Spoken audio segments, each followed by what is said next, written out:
하나님이 여러분들을 위해서 일하시니까 여러분이 어떤 환경과 상황에 있든지 간에 문제가 되지 않을 것이라고 확신합니다. 옆 사람한테 그것을 기억하면서 그런 소망을 가지고 한번 좀 하늘의 웃음과 해피한 얼굴로 한번 다시 한 번만 하나님 당신을 위해서 일하고 계십니다 하고 한번 일해 봤습니다.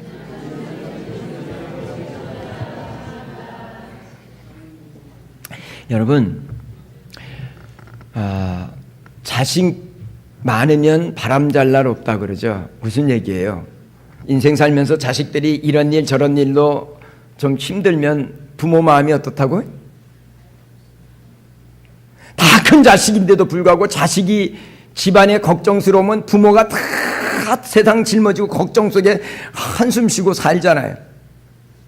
여러분이 오늘 그 한숨이 조금 사라졌으면 좋겠습니다.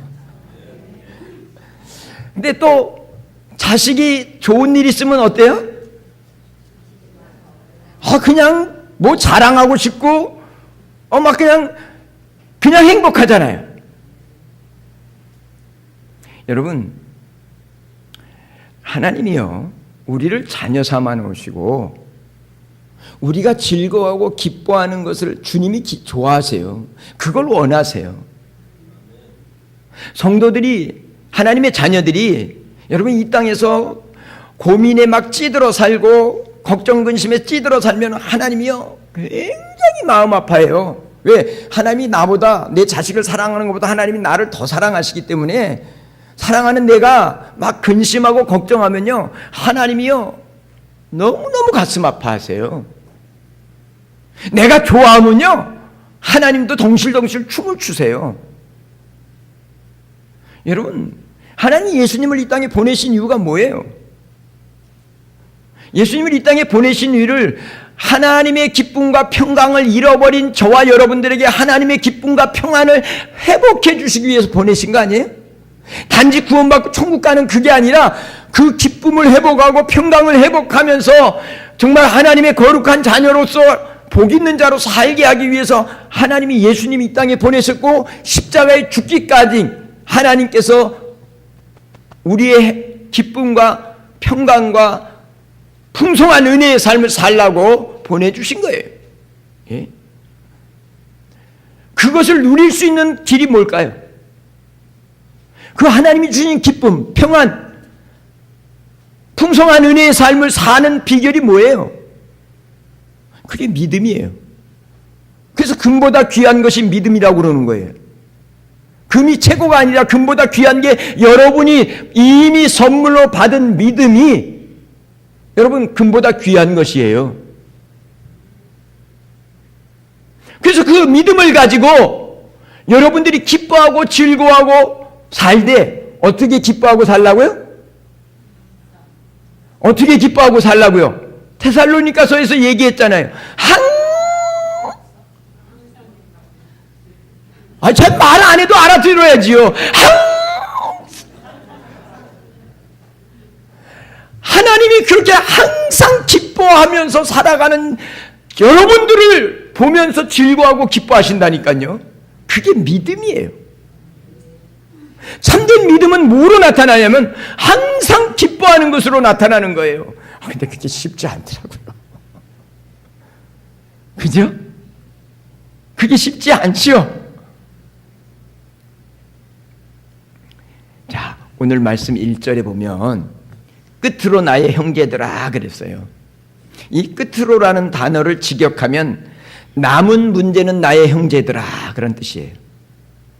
이제부터는 형제들아 라는 뜻이기도 해요. 끝으로라는 말은 남은 문제는 나의 형제들아, 이제부터는 나의 형제들아 그랬는데 이 끝으로라는 단어가 강조형으로 되어 있어요. 그럼 강조한 내용이 뭐냐? 주 안에서 기뻐하라는 거예요. 지금 바울이 이 빌립보서 전체의 핵심은 기뻐하라는 거예요. 어디서요? 주 안에서. 그러면서 지금 강조하고 있는 거예요. 예? 빌립보서는 4장으로 되어 있는데 기뻐하라는 말이 19번이 나와요. 그러니까 이 빌립보서는 주제가 기뻐하라는 거예요.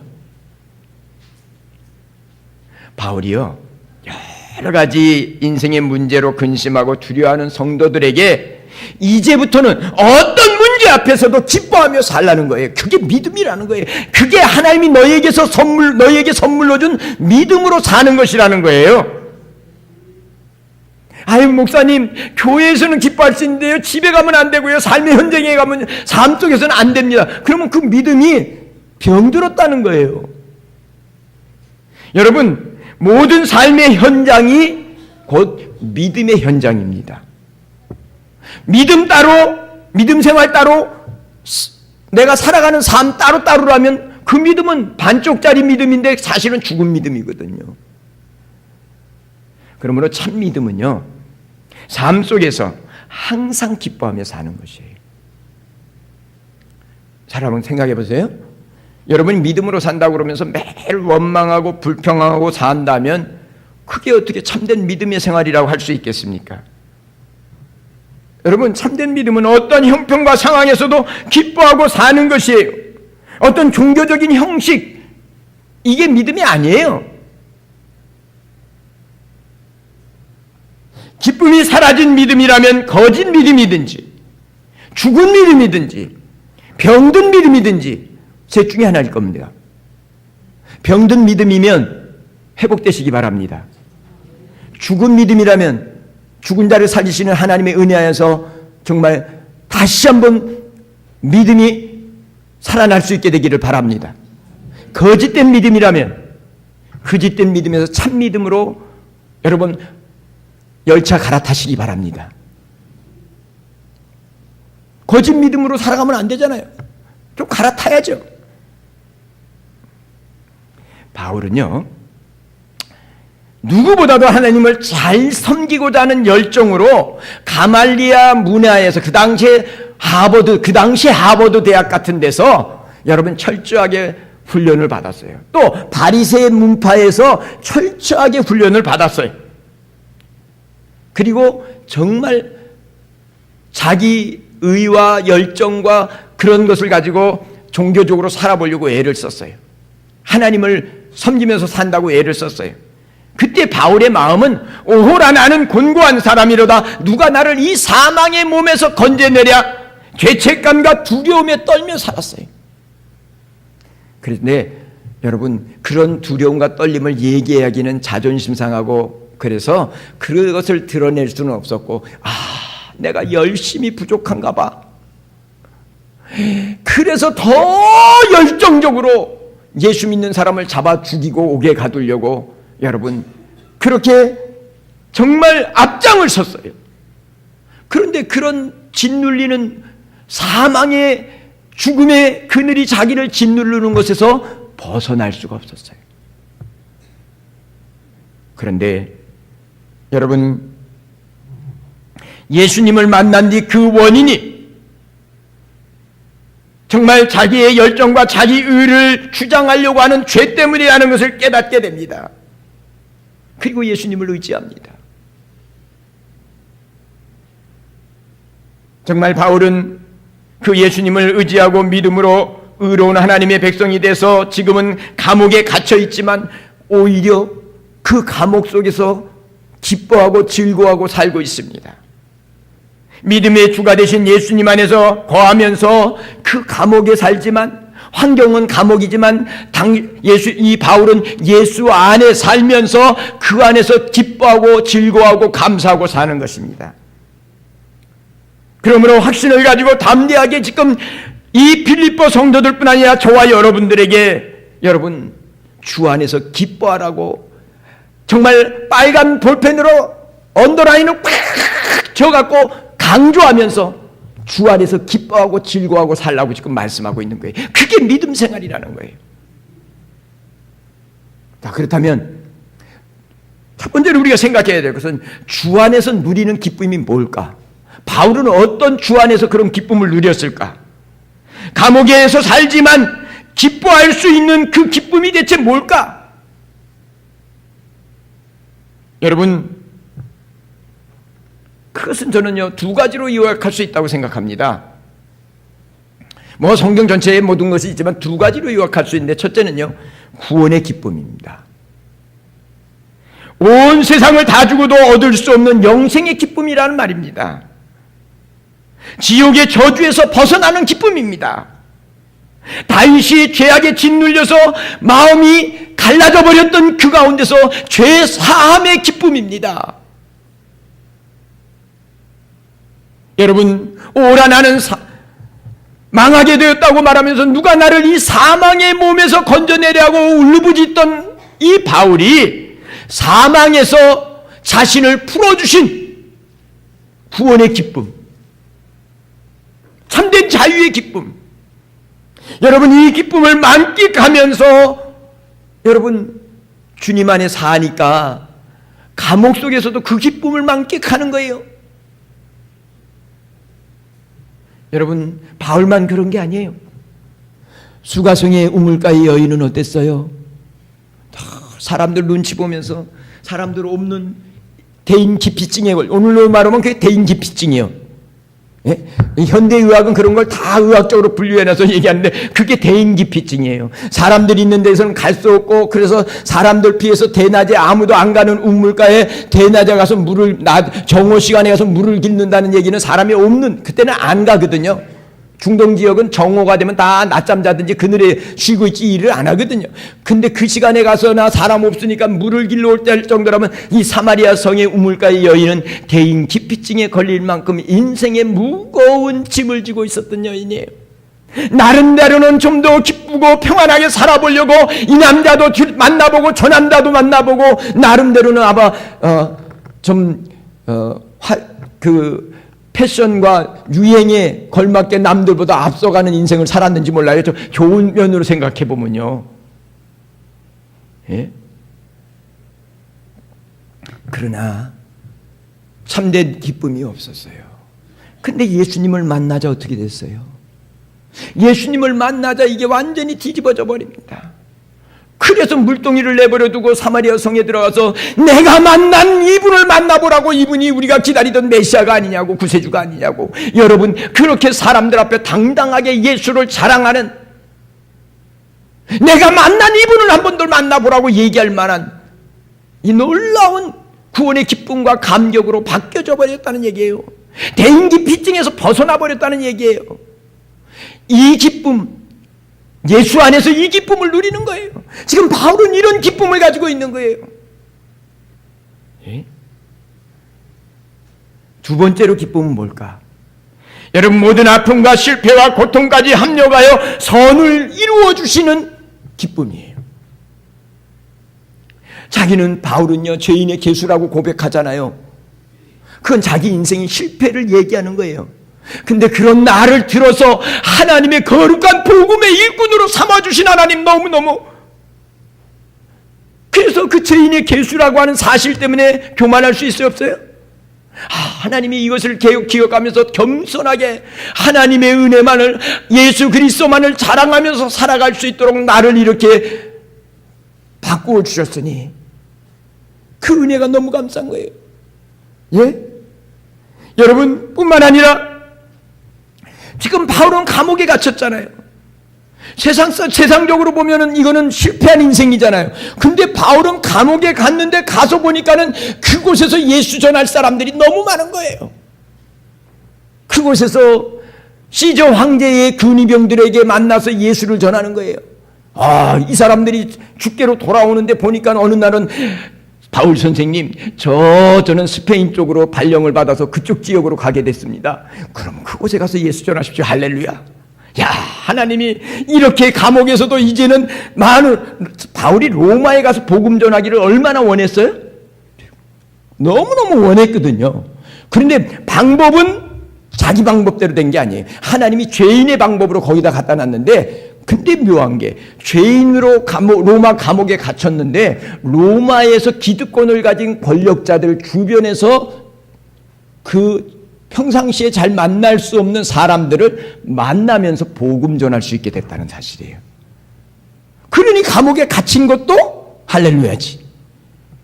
바울은 이런 것을 몸으로 경험하면서 하나님은 모든 실패와 아픔과 고통까지도 나로 하여금 유익하게 하고 마침내는 하나님의 영광을 드러나게 바꿔주시는 분이시구나.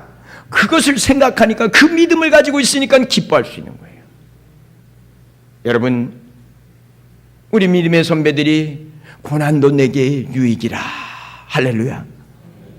여러분, 고난까지도 실패까지도 유익하게 만들어 주실 수 있는 내가 믿는 신실하신 하나님 때문에 여러분 즐거워하고 기뻐할 수 있는 거예요. 이게 지금 바울이 경험적으로 그 경험을 가지고 지금 감옥에서도 너무너무 기쁜 거예요. 너무너무 신기한 거예요. 야, 나 감옥에 와서는 아무것도 못할 줄 알았는데 이곳에서 당시에 로마의 모든 권력층에 가까운 사람들을 만나서 복음 전하고, 그들이 예수 믿고 나면 가서 자기 대신 온 세상에 복음을 전하는 역사를 이루게 하시니 얼마나 감사해요. 이게 바울만 그래요? 솔직한 얘기로 저희들이 괴한동교회가 안 팔릴 때는 얼마나 사실 힘들었어요. 예? 그런데 좀 늦게 팔리니까 좀 빚도 더 갚았잖아요. 할렐루야. 조금 늦게 받아서 조금 힘은 들었어, 제가.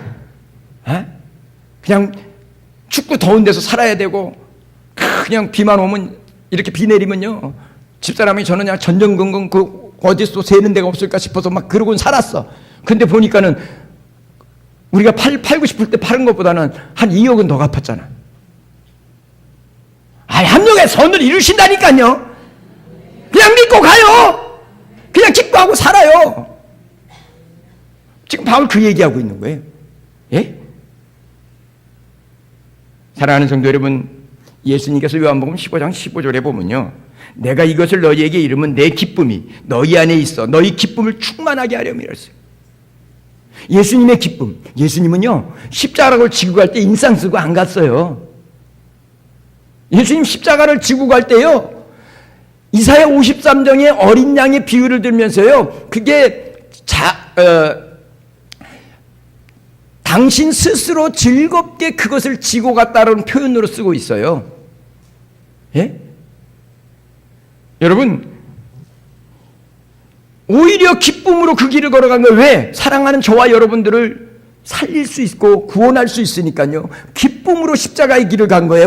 그냥 물론 육체를 가지고 있기 때문에 주여 이 잔을 내게서 옮기실 수만 있으면 옮겨달라고 부르짖은 건 사실이지만, 내 하나 가지고서 내 사랑하는 자녀들을 다 살릴 수 있다면 나는 그것을 기쁨으로 감내하리라고 걸어가신 거예요. 예수님은 제자들도 저와 여러분들도 그 예수님의 기쁨으로 충만하기를 원했다는 사실을 잊지 마시기 바랍니다. 그렇다면 이 기쁨은 어디서 누려요? 오늘 이 얘기는 끝으로 나의 형제들아, 주 안에서 기뻐하라 그랬어요. 여러분, 두 번째로 기억하셔야 될 건, 이 놀라운 기쁨은 주님 안에서만 항상 기뻐하고 살 수 있는 것이에요. 여러분, 예배소를 보면요, 예배소의 말은 한마디로 얘기하면 예수 안에 예수 바깥에 둘로 딱 지금 설명하고 있는 거예요. 예수 바깥에는 뭐예요? 하나님의 진노와 저주와 어둠과 악한 어둠의 영들에 의해서 하나님의 무서운 진노가 예비되어 있는 거예요. 예수 안에는 그 모든 진노가 사라지고 모든 것이 창세전부터 택해진 하나님의 은혜가 그 안에 흐르고 있는 거예요. 그래서 하늘의 신령한 복과 땅의 기름진 복을 예비해 놓고 있는 거예요. 바울은요, 하나님을 잘 섬긴다고 했지만 사실 예수 바깥에서 살았어요. 열정과 훈련을 다했지만 결국은 그 영혼이 뭐라고 부르짖어요? 오라 나는 곤고한 사람이라고 울부짖고 살았어요. 여러분, 하나님과 화목한 관계를 맺을 수 있는 것은 오직 예수 안에서만 가능한 거예요. 여러분, 예수 안에 거해야, 예수 안에 거할 때 예수님과 하나님 대신 그 하나님 안에 거하면서 기쁨으로 사는 것이에요. 그렇다면 여러분 어떻게 예수님 안에 거하면서 살 수 있습니까? 여러분, 요한복음 15장 10절에 보니까 내가 아버지의 계명을 지켜 아버지의 사랑 안에 거한 것 같이 너희도 내 계명을 지키면 내 사랑 안에 거하리라고 말씀해 주셨어요. 예수님도 육신의 몸을 입고 이 땅에 오실 때는요, 아버지의 계명을 지켜서 아버지의 사랑 안에 거했다 그랬어요. 그러면서 말씀하기를 너희도 내 계명을 지키면 내 사랑 안에, 예수님 사랑 안에, 예수님 안에 거한다는 거예요. 여러분, 예수님 안에 거할 때에 기쁨과 풍성한 은혜의 삶이 솟아나는 것이에요. 여러분, 주의 말씀을 지켜서 주님 안에 거하면 하늘의 기쁨 가득한 삶을 살 수 있게 되는 것이에요. 그런데 오늘 1절 말씀에 그것을 이렇게 설명해 놓고 있어요. 자, 1절 후반절을 보면 이렇게 말하면 너희에게 같은 말을 쓰는 것이 내게는 수고로움이 없고 너희에게는 안전하니라 그랬어요. 여러분, 너희에게 같은 말을 쓴다 그랬어요. 이 말은 뭘까요? 빌립보 성도들에게 이미 전에 과거에 빌립보가 개척될 때에 가르쳐준 진리의 말씀, 즉 복음을 뜻하는 거예요.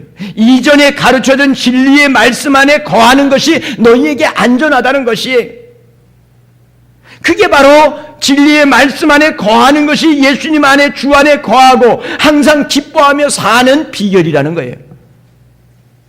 왜냐하면 당시에 거짓 선지자들이 성도들을 진리의 말씀, 복음에서 떠나서 자기 행위, 자기 어떤 열정, 여기에 마음을 두게끔 유혹했어요.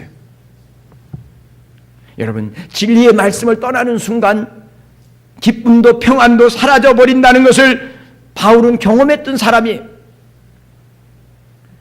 거짓 선지자들의 달콤한 유혹에 빠져서 이미 전해준 복음의 진리를 떠나면 그 결과는 바울이 자기 의를 주장하고 자기 열정을 주장하면서 결국에는 하나님을 대적하면서, 여러분 정말 가슴 아픈 경험을 했던 것처럼 성도들이 그 경험을 똑같이 겪기 때문에 그 아픔을 반복하지 말라고 말씀하는 거예요. 이전에 가르쳐줬던 복음의 말씀 안에 거하는 것이, 말씀 안에 거하는 것이 곧 예수 안에 거하는 것이고, 그 예수 안에 거하는 것이 가장 안전하게 세상 풍파가 몰아쳐도 그 예수님 안에서 기뻐하고 즐거워하고 평강을 누리면서 살 수 있다고 말씀해 주는 것이. 양의 탈을 쓴 거짓 선지자들이 많이 나타났습니다. 그래서 너희에게 같은 말, 이미 전해준 말로 너희에게 다시 권면하는 것이, 너희가 혼돈하지 아니하고 너희가 안전하게 믿음 안에서, 예수 안에서 살 수 있다는 이야기를 지금 하고 있는 거예요.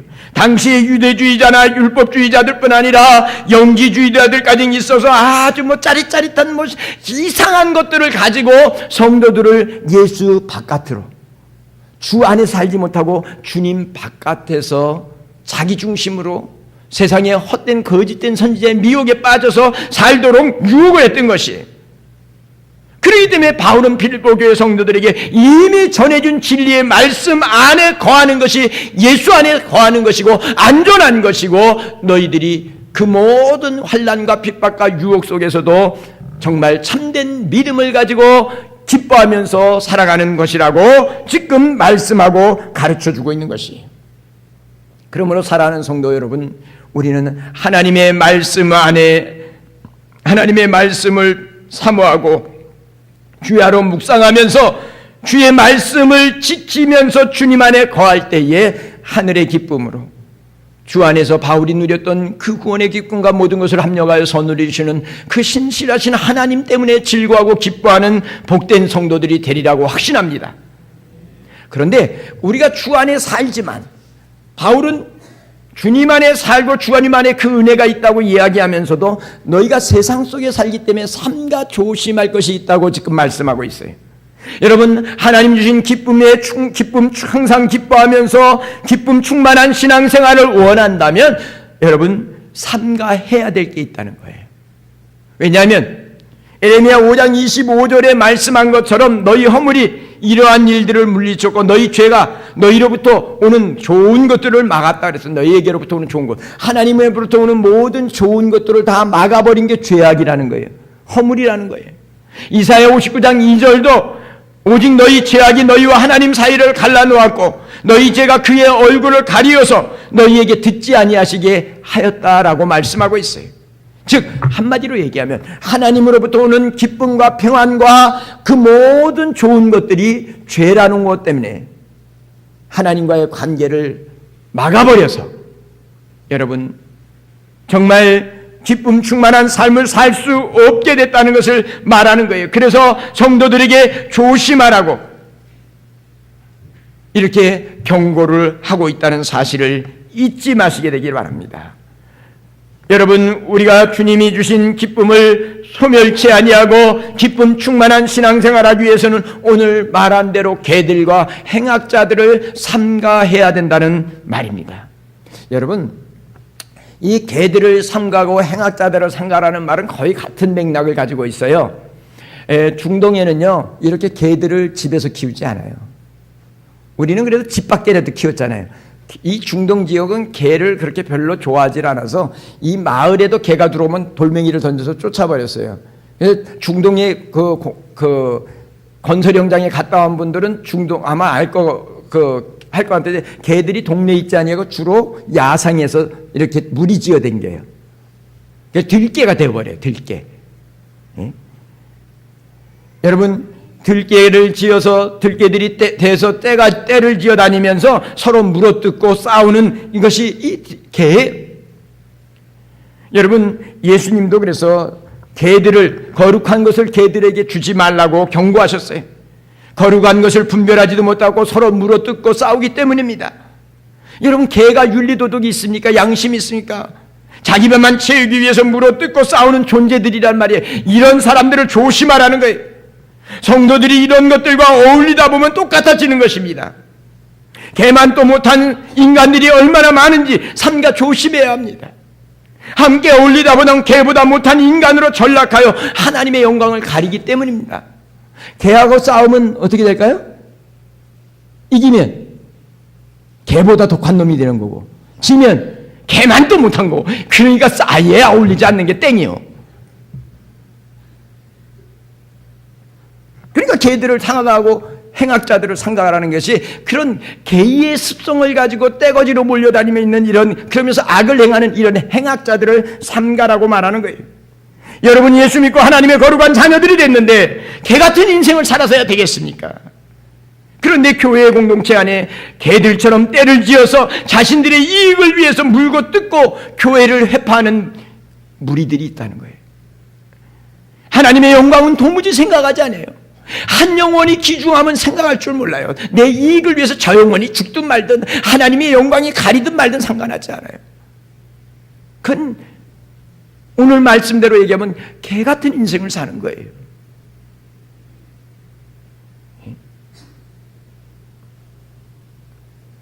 여기 행악하는 자란 말은 이렇게 개들처럼 떼를 지어서 당을 짓고 살아가는 사람들인데, 교회 공동체 안에 가장 골칫거리들이 폐당을 만드는 이런 떼거리들이에요. 여러분, 이 똘똘똘 뭉치는 건요, 나쁜 게 아닌데 요게 뭉쳐져서 힘이 생기면 어떨까요? 요게 힘이 생기면 그때부터 요게 이제 문제가 되는 거예요. 그래서 우리가 보통 정치도 태거리 정치가 이게 문제가 된다고 그러잖아요. 자기들의 이익밖에 몰라. 백성들 생각 안 해. 자기들의 이익만 챙겨요. 근데 교회 안에서도 이렇게 개들과 행악하는 자들은 이렇게, 여러분, 자신들의 이익을 위해서 거짓도 진리라고 밀어붙여요. 반대하는 사람은 어떡할까요? 진리를 말하는 사람은 뭐라고 그래요? 떼고를 달라들어 물어뜯는 거예요. 그러다 보니까 교회 안에 진리가 있어요, 없어요? 진리가 사라져버려요. 거룩한 교회가 타락하여서 하늘의 기쁨과 소망을 전하는 공동체가 못 돼요. 아주다트 똑같아요, 세상하고.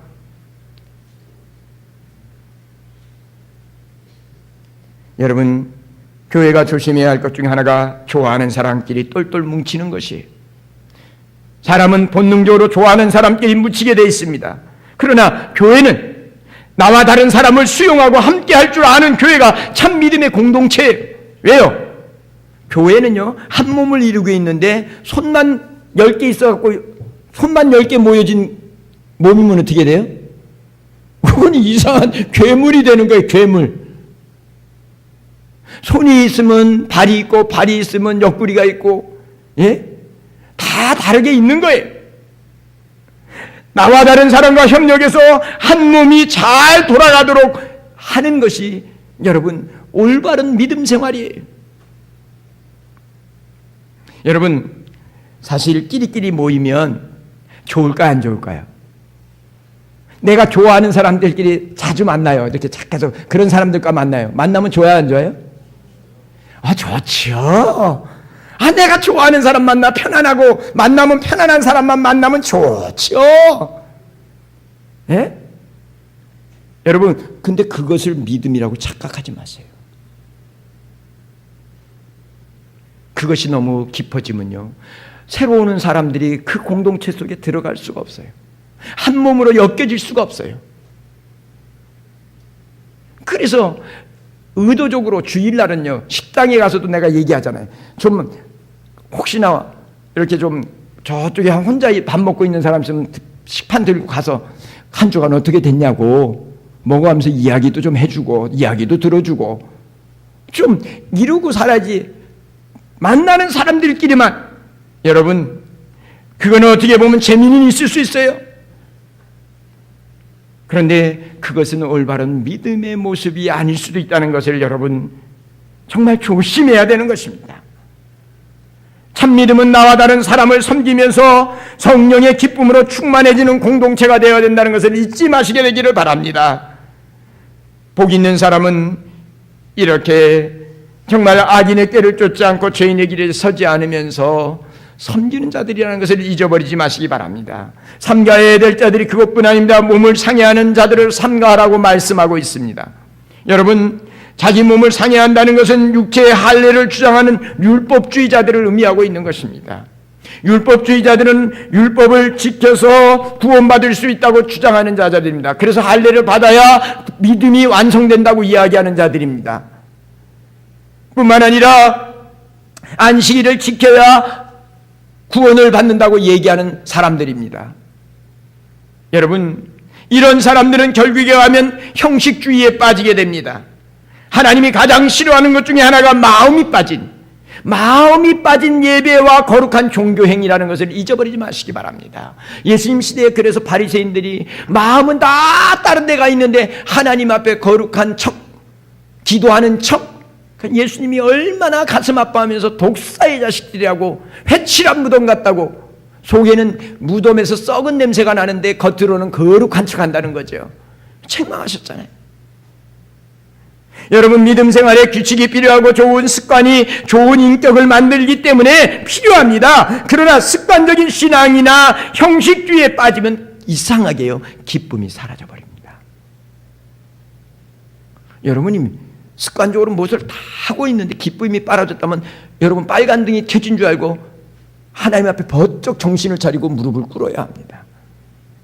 예를 들면 이런 거예요. 여러분, 오늘 지금 주일날 와서 예배 드리죠?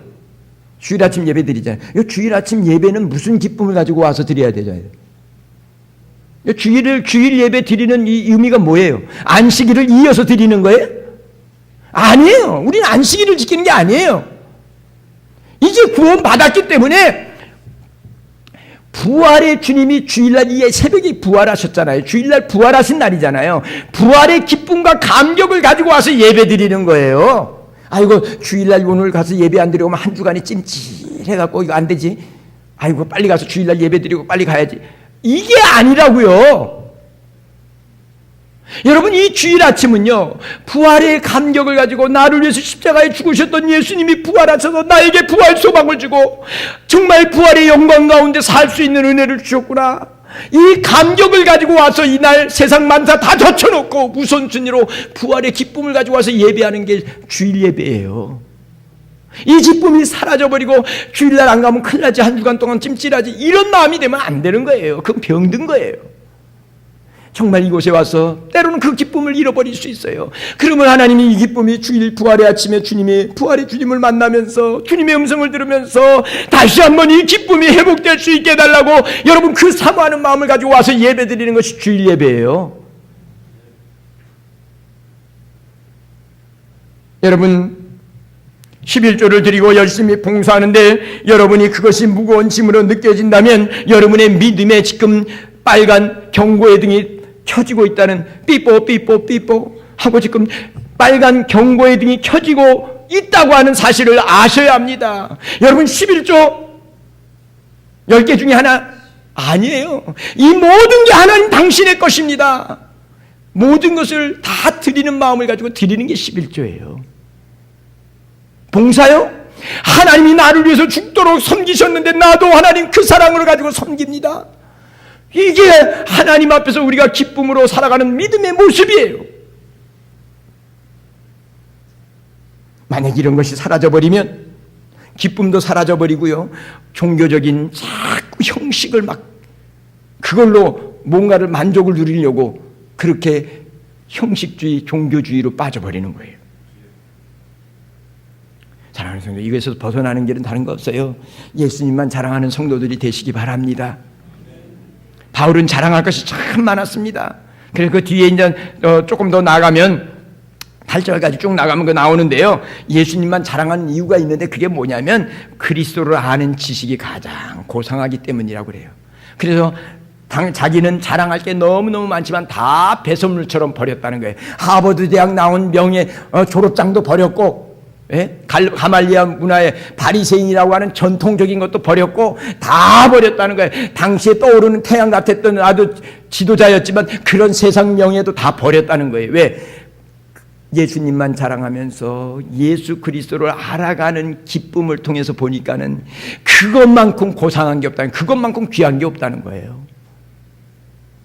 여러분이 예수님을 자랑하면서 예수님의 그 은혜 안에 더 깊숙이 빠져들면서 그 예수님 때문에 여러분들이 이렇게 바울처럼 모든 것을 배설물처럼 버릴 수 있는 놀라운 기쁨, 정말 주님 때문에 누리는 이 기쁨으로 여러분들이 충만해지기를 바랍니다. 우리 믿음의 선배들이 그런 기쁨을 가지고 그래서 그렇게 94장 찬양을 부른 거 아니에요? 주 예수보다 더 귀한 것은 없네, 이 세상 부귀와 바꿀 수 없네. 여러분, 이 세상 부귀와 이 세상 명예와 이 세상 행복과도 바꿀 수 없다고 그렇게 말하는 거예요. 예수님 그분만을 생각하면 너무너무 하늘의 기쁨으로 충만해서 이 세상 행복도 내려놓을 수 있다는 거예요.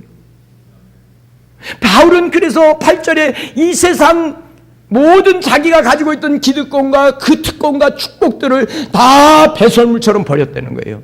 예수님을 더 그 정말 고상한 그리스도로 아는 고상한 지식, 하늘의 지식, 하늘의 기쁨, 그것을 얻기 위해서 다 버렸다는 거예요.